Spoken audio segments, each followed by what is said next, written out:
Amis sportifs, bonjour, bonsoir, ça dépend de là où vous vous trouvez dans le monde et soyez les bienvenus à ce tout premier numéro de votre émission Prime News Sport. Pendant 45 minutes d'horloge tous les lundis, le cœur de la caméra de votre chaîne battra au rythme de l'actualité du sport. Au menu de cette émission, eh bien, nous ferons une grande fixation sur la Coupe d'Afrique des Nations qui se déroule actuellement au Cameroun, ainsi que les barrages du mondial en Afrique et en Amérique du Sud.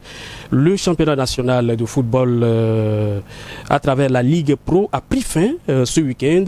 Nous ferons également le point dans les moindres détails.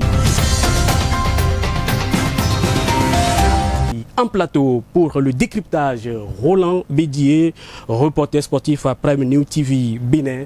Cher ami, bonsoir. Bonsoir Belmond. Soyez les bienvenus. Bonsoir. Alors, nous avons également Chérif Montiouan, reporter sportif maison également. Bonsoir. Bonsoir Belmondo à Tingpo. Deux invités nous accompagnent. Cyril Aïlesso, journaliste sportif de haut vol à l'ORTB, l'Office de radiodiffusion et télévision du Bénin, cher doyen. Bonsoir. Bonsoir Belmondo, Atipo, bonsoir chers téléspectateurs. Comment vous vivez la CAN au Cameroun? Il faut dire que la CAN au Cameroun est une CAN un peu originale et un peu spéciale parce que si on tient compte de tout ce qui s'est passé, tout ce qui a été extra-sportif, si on tient compte également du rendement des différentes formations, on sent que c'est une CAN particulière. C'est la CAN pratiquement des surprises, je dirais. La CAN des surprises, des grandes surprises également. Enfin, Mamadou Daou, malien d'origine, mais béninois de cœur. Les aigles du Mali, on le sait, ont été mangés vifs par les Nzalandes de la Guinée équatoriale. C'est un secret de Polichinelle, tout le monde le sait déjà. Alors, soyez à l'aise d'être mal à l'aise à votre place. Alors, vous êtes malien. Le Mali a pris la porte dès les huitièmes de finale. Vous êtes déçu, très déçu.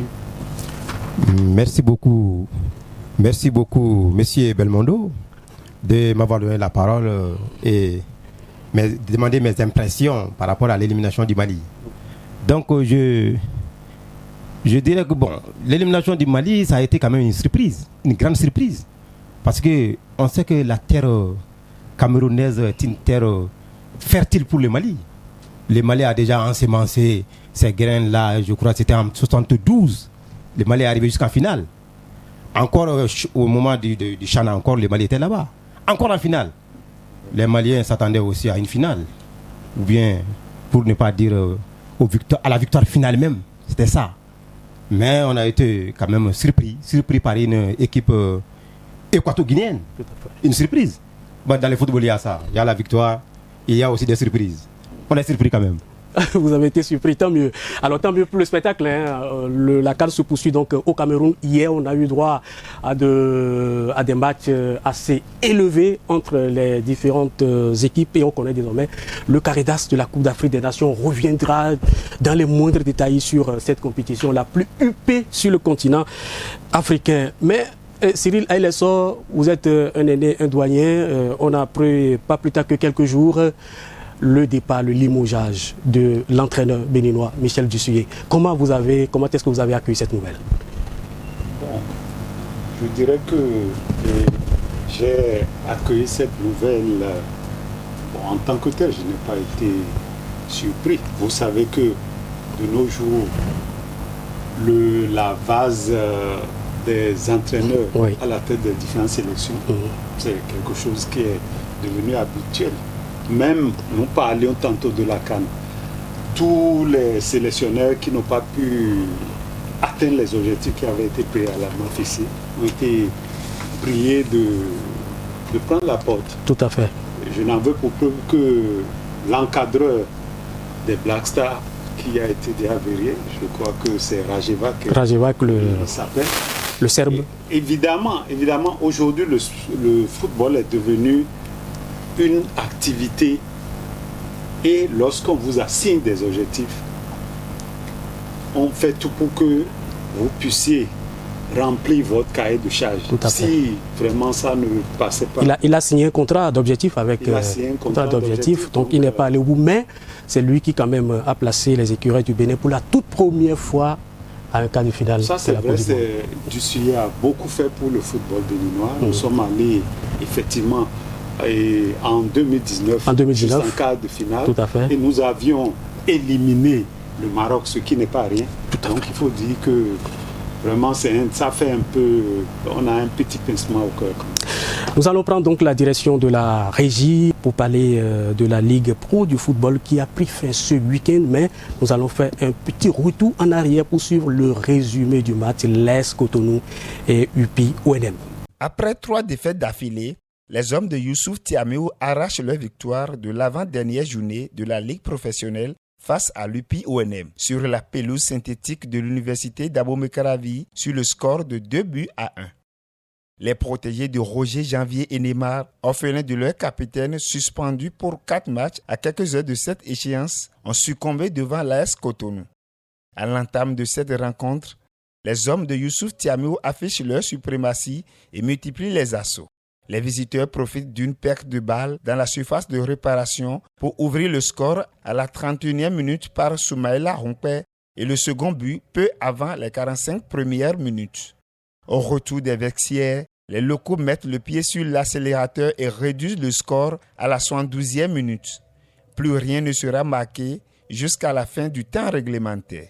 À noter que l'AS Cotonou défiera pour le compte de la 18e journée Sitatunga, tandis que l'UPI ONM sera aux prises face à Coton Sport.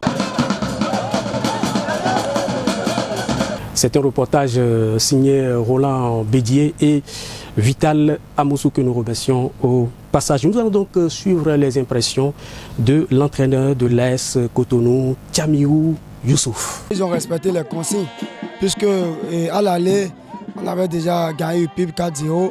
C'est un match de revanche pour eux, surtout que c'est une finale aussi pour eux, parce qu'il faut qu'ils gagnent le match pour pouvoir espérer qualifier pour la Super League.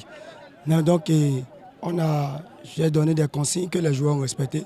C'est ça qui a fait qu'on a gagné le match. C'est ça qui a fait qu'on a gagné le match. Samuel Youssouf qui déjà se projette pour la suite, la Super League Pro. Comment son club se prépare? Suivons ces explications. Et avec les 3 points de ce soir, on est qualifié d'office pour la Super League.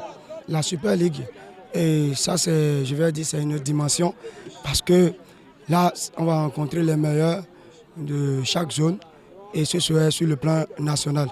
Et donc, je pense que juste après le match contre Sitatunga, nous allons commencer par préparer. Déjà, même ça commence par se préparer mentalement, surtout qu'ils ont respecté les consignes ce soir. On va continuer tout dans le même sens pour pouvoir bien aborder la Super League. Notre objectif, ce n'est pas atteint parce que c'est fini, champion normalement. Donc, ce n'est pas le cas. Puis on a fléchi, on a trop fléchi, donc le bilan n'est pas...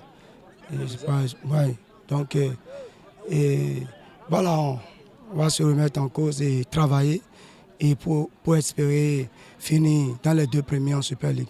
Du côté de UPI OMNM aussi, c'est la déception.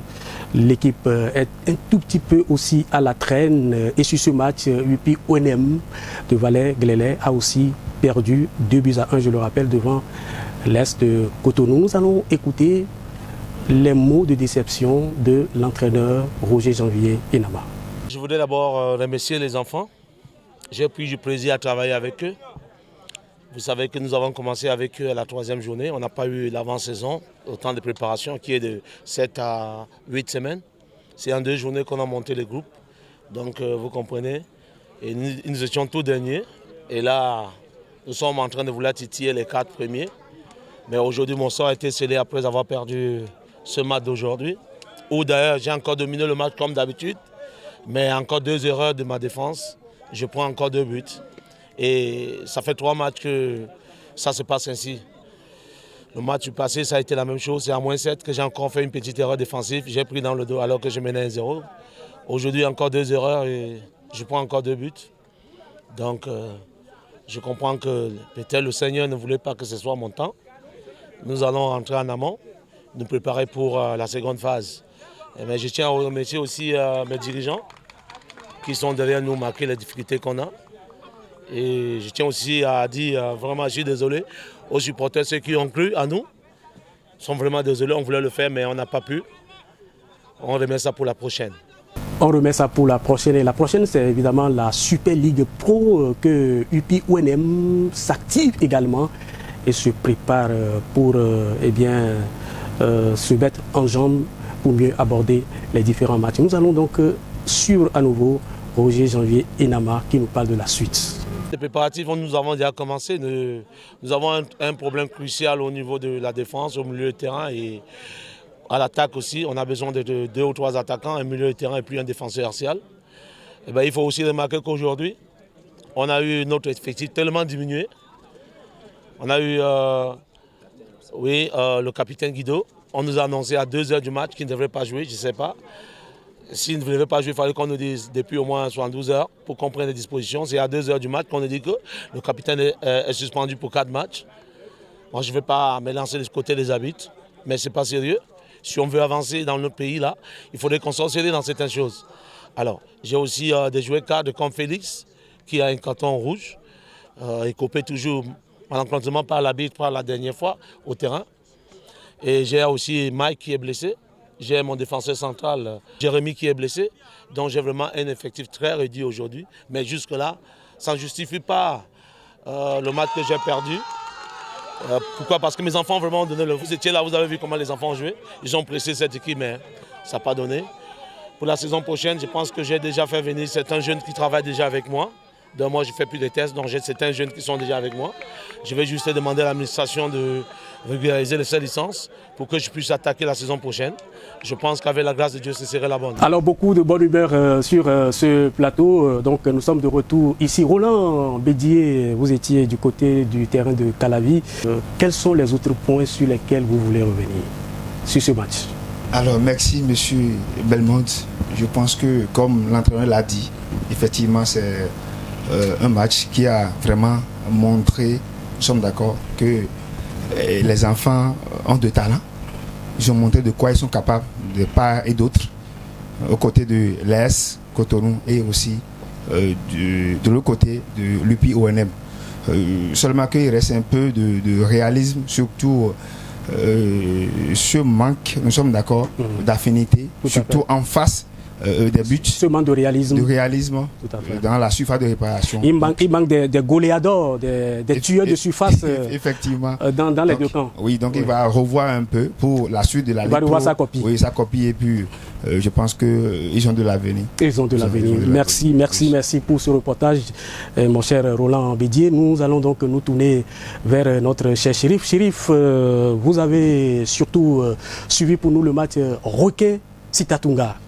J'ai suivi le match de Requin face à l'équipe de Sitatunga. Clairement, ça a été la première victoire des hommes de Mukaila. Ça a été très très fort. Après 15 journées, je crois bien, il faut attendre la 16e journée pour voir la première victoire de cette équipe de Sitatunga. Le seul but de la rencontre a été marqué par Donald Veil.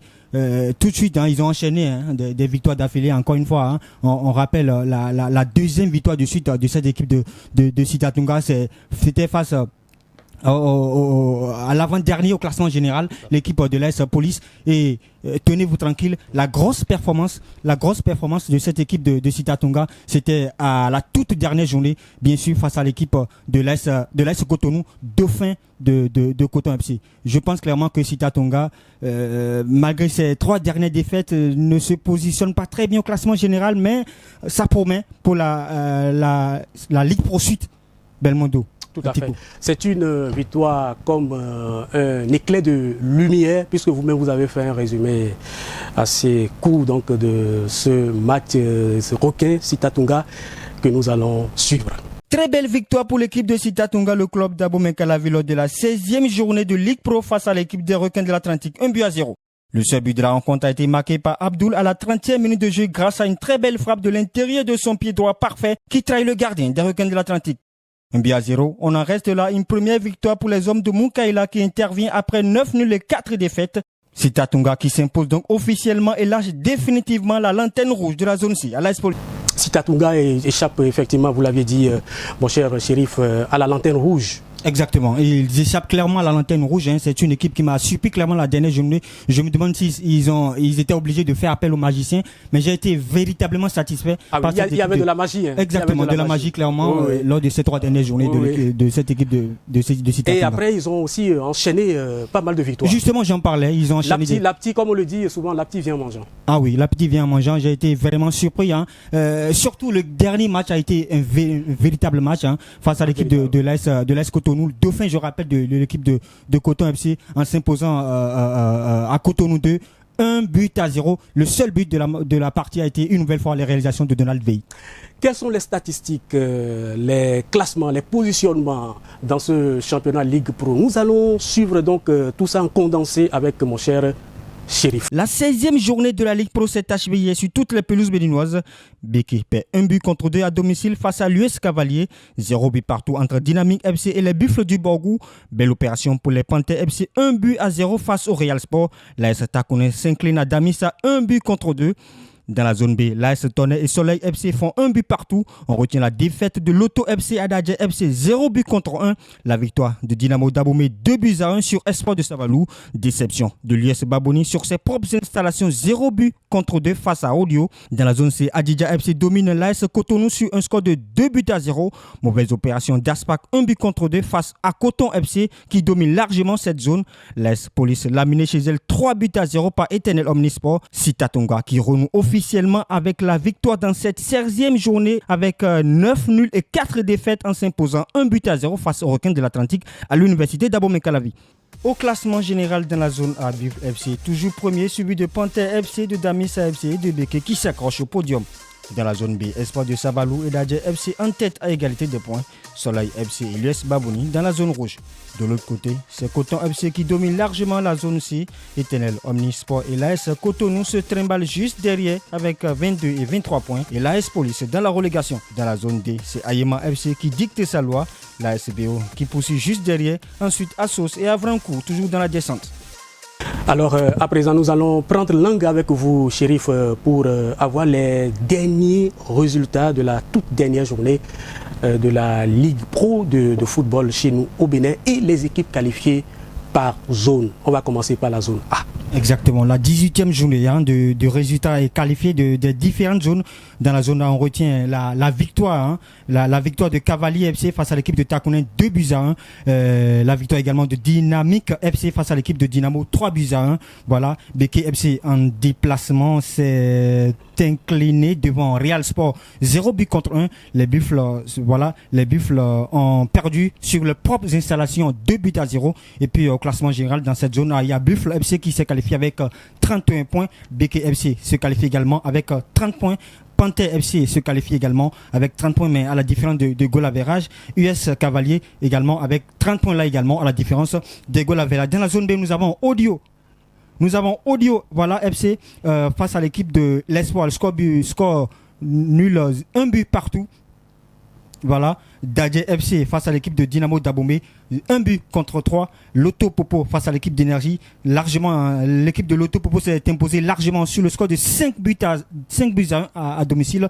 L'équipe de Soleil FC face à l'équipe de l'USB, score final à 2-0. Au classement général, on retient la qualification de Dadje FC avec 32 points, talonné derrière par Espoir FC avec 31 points, Dynamo Daboumé avec 30 points. Et pour boucler la qualification dans cette zone, c'est Lotto FC qui suit avec 28 points. L'équipe de la loterie. Exactement, l'équipe de la loterie nationale de Bénin. Dans la zone C, on retient... On ne leur fait pas de la publicité, mais ils vont passer au service commercial. On espère bien qu'ils passeront. Voilà. Dans la zone C, on retient la défaite de l'AS Cotonou, justement, on en parlait tout à l'heure, par la défaite de l'AS Cotonou devant Citatunga, 1-0. Voilà. Le club de Calavi. Exactement, le seul club de Calavi, il faut le rappeler au passage. L'AS PAC, voilà, à domicile, s'est imposé 2-1 face à l'équipe des Requins de l'Atlantique. Coton Sport, voilà, s'est neutralisé 2 buts partout dans cette zone avec l'équipe de l'UPI ONM. Éternel, voilà, face à l'équipe d'Adidja, 0-1 au classement général. On retient la qualification de Coton FC qui a largement, il faut rappeler,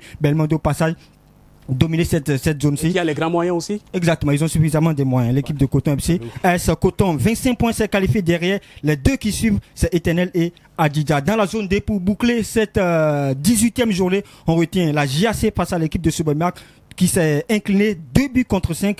Assos face à l'équipe d'Aïma a perdu sur le score de 3-0. Voilà, ASVO en déplacement s'est incliné devant la JSP 2-1. Dragon face à l'équipe de Lao 4-0. Large score, voilà, large victoire pour cette équipe de Dragon face à l'équipe de Lao. Au classement général, on retient la qualification d'Aïma, de ASVO, de Jefa et de la JSP. Merci Chérif pour ce large point sur le championnat Ligue Pro au Bénin. Merci infiniment. Alors, Mamadou Dao, vous êtes malien, mais vous avez suffisamment suivi ce championnat, surtout du côté donc, du terrain de l'UAC. Alors, qu'est-ce que vous retenez justement? Quels sont les matchs qui vous ont vraiment intéressé? Les matchs du championnat béninois sont des matchs intéressants les uns que les autres. Bon, surtout, je vois ce que je vois dans les championnats, dans n'importe quel championnat d'ailleurs. Le football, comme n'importe quel sport, c'est une question de moyens d'abord. Ceux qui ont des moyens, ce sont eux qui vont loin. C'est ça qu'on a vu dans le football. Le football, c'est toujours comme ça. Parce que le joueur, le footballeur, s'il est mentalement prêt, son physique il répond obligatoirement. Donc, les championnats, je vois que les équipes, vous avez parlé de l'AS Cotonou. L'Association sportive de Cotonou. De Cotonou. Oui. Donc, et l'équipe de Calavi aussi. Sitatunga, oui. Que j'ai vu. Bon, ce sont des matchs de belle facture. Et les championnats, je vois que maintenant, c'est un championnat très élevé. Donc, reste à suivre. Oui, Coton FC, arrêtons-nous sur cet exemple. Moi, ce qui me réjouit particulièrement avec tout ceci, c'est que enfin le championnat est régulier. C'est à mettre à l'actif de la Fédération béninoise de football. Parce que si nous voulons que nos clubs performent au niveau africain, il faut que le championnat soit régulier. Si nous voulons avoir des joueurs qui puissent évoluer en équipe nationale, tout ceci dépend de la régularité au niveau du championnat, mais également au niveau du championnat des catégories d'âge. Parce que je dirais que la fédération a encore du pain sur la planche. Parce qu'il va falloir organiser également les championnats des catégories d'âge, des championnats au niveau des dames, et ainsi de suite. Les Lions indomptables du Cameroun ont eu moins de mal à venir à bout de la Gambie. Oui, c'est ce qu'on voit parfaitement, parce que la Gambie est arrivée à ce niveau. Bon, c'était déjà une très belle performance. Bon, je ne sais pas si c'est pas cela qui a un peu fait endormir les Gambiens, parce que les Gambiens n'attaquaient pas du tout, ils défendaient. Alors le football, on a toujours dit, la meilleure manière de se défendre là, c'est d'attaquer. Les Gambiens ont arrêté d'attaquer. Parce que sinon, la Gambie pouvait au moins tirer son épingle du jeu, normalement, avec le Cameroun. Parce que le Cameroun n'est pas un foot de guerre. Ce Cameroun qu'on voit là, dans la canne là, il est chez lui, mais ce n'est pas un foot de guerre. La Gambie pourrait faire mieux. Et vous voulez comparer cette génération, si on compare cette génération à celle de 1984, 1988, 2000, 2002, la génération de Samuel Eto'o, de Roger Mila, il n'y a pas de comparaison à votre avis? Bon, la comparaison devient très difficile. Parce que quand on prend d'abord l'équipe du Cameroun des années 1984 précisément, leur première victoire en Côte d'Ivoire, bon, on voit que c'était une équipe très compacte, une équipe remplie de techniciens. Parce qu'entre autres, on pouvait parler de Cyril Makanaki, on pouvait parler de Roger Mila, de Grand Antoine Bell, Oman Bik, François, Kanabik. Bon, quand on regarde tout ça, bon, cette équipe aussi, bon, il y a le collectif qui est là, on est d'accord, et quelques individualités. Mais l'équipe de 84, précisément 84 ou 84 86 non, 88 oui. Parce que c'est oui, en 86 et justement en 1986 ils ont perdu au tir au but contre les pharaons d'Égypte. Mais ouais. ça reste toujours une grande équipe. Absolument. Parce que c'est une équipe normalement n'était les tirs au but contre les pharaons en 86 là. Cette équipe là pourrait remporter 3 CAN consécutivement. Ce que l'Égypte a fait en 2006, 8 et 10. Et 10, tout à fait. Cameroun pourrait bien faire cela. Tout à fait. Mais le tir au but, bon, ils ont raté une victoire au détriment des tirs au but face aux Égyptiens, qui étaient chez eux d'ailleurs. Mais le problème n'est pas là. Le Cameroun qui est là a montré une certaine insuffisance D'abord face à la Gambie. Gambie qui ne vient pas comme ça à la CAN. Gambie n'est pas une habituée de la CAN. Mais Cameroun a piné contre la Gambie. Vous avez vu, les buts ont été marqués à la 50e et 57e. Ça veut dire que la première mi-temps, ils se sont bien défendus. Mais défendre seulement ne suffit pas pour le football. Il faut attaquer. Et pour la première fois, Mamadou Daou, on n'a pas trouvé des cas positifs chez les joueurs gambiens. C'est une grande première. C'est une grande première. Oui, c'est une grande première. Puisque contre les Comores et contre les autres équipes, il y avait eu tellement de cas de Covid, dont les trois gardiens titulaires. Dont les 3 gardiens titulaires, ce qui a amené d'ailleurs le sélectionneur à revoir de fond en comble son équipe. Mais ce qu'il faudra noter également, bon, c'est ce que vous avez dit tantôt, et je suis d'accord avec mon ami Dao. Je voudrais voir cette équipe camerounaise face aux grands ogres de la compétition. Qu'est-ce que cela va donner? Parce qu'il est vrai, bon, je n'ai rien contre Vincent Aboubakar. À chaque rencontre, on sent un meneur d'hommes. Bon, il y a aussi mon ami Karl Toko Ekambi qui a toujours, quand Aboubakar ne marque pas, c'est Karl Toko Ekambi qui marque.